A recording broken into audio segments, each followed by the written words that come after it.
Just as Confucius said, value the task, not the reward, we've learned that ethics consists in the means rather than the end. That's not to say that the goal isn't important. It is. We should always have a purpose, what the Greeks called a telos, but that should be roughly 25% of what we're preoccupied with.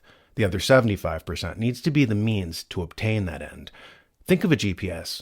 You plug in the destination first, but the rest of the device's computing power is dedicated to the task of getting you there. The means. Neuroscience is only now validating ethics in this regard.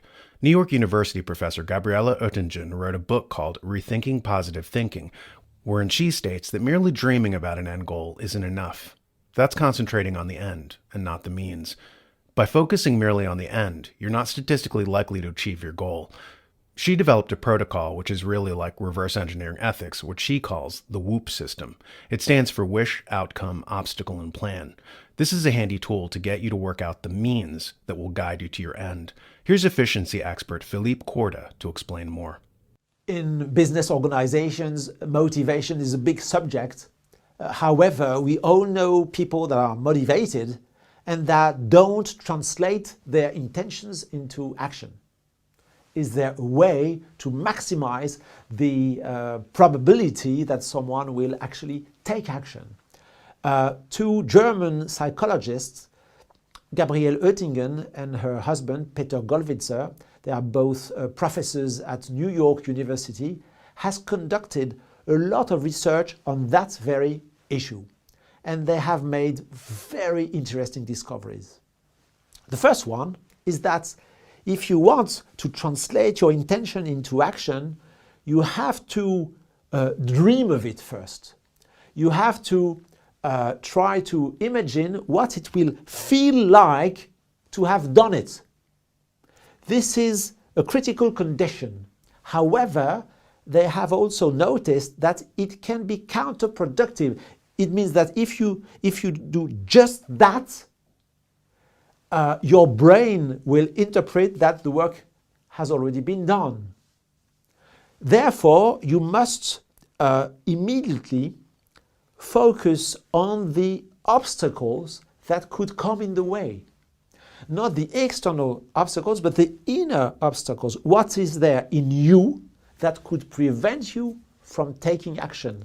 Gabriele Oettingen calls this mental contrasting. The dream, the desired outcome versus the inner obstacle that could come in the way. The third discovery is that you have to be very specific on how and when and where you want to take action.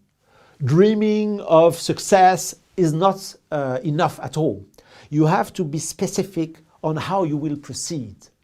And more specifically, you have to design an if-then plan. If some obstacle arises, then what are you going to do? And to summarize this, Gabriele Oettingen and Peter Gollwitzer, they have designed a very simple model that they call WOOP. Wish, what is your wish, your intention? Outcome, what is the desired outcome? Obstacle, what is the inner obstacle that could come in the way? And P, plan. How are you going to proceed? And if some obstacle happens, then what are you going to do? This if-then strategy is about training in a sort of computer algorithm to create new habits in your mind. Ethics is primarily about habit formation, hacking your brain and uploading positive behaviors to supersede negative behaviors. Cicero called this creating a second nature, a second series of habits that help you better yourself.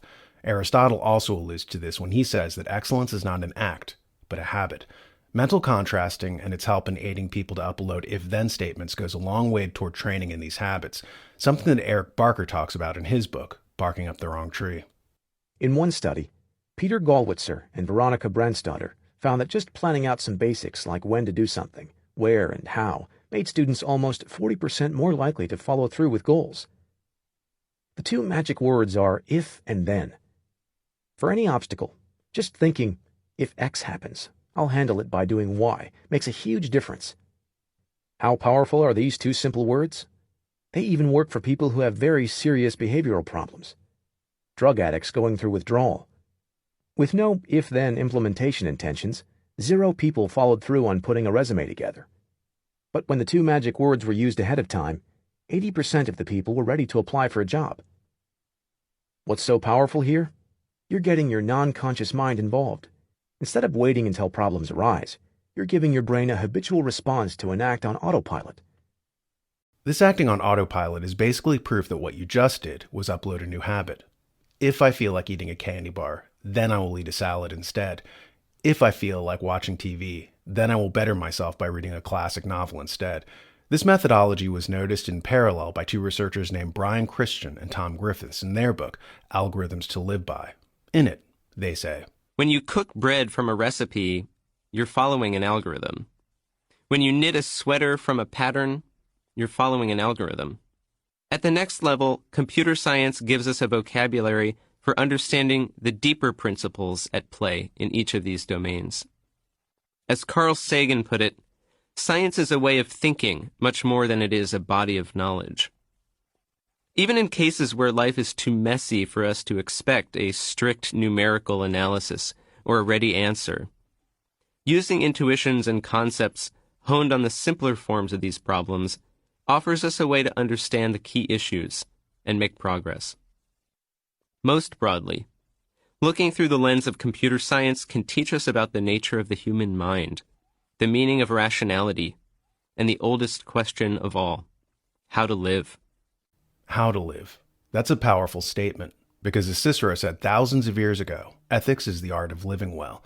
Toward that end, every human resources department in a firm or institution might consider ethics training for their workers at fixed intervals, including as a part of it an index card with WOOP protocols, Wish Outcome Obstacle Plan. Have everybody fill out their own desired telos, their end goal, and then thoughtfully sketch out precise if-then statements to get them there. Or you might incorporate this in your everyday life. At any rate, it's just interesting to see that neuroscience is vindicating what ethics was saying thousands of years ago.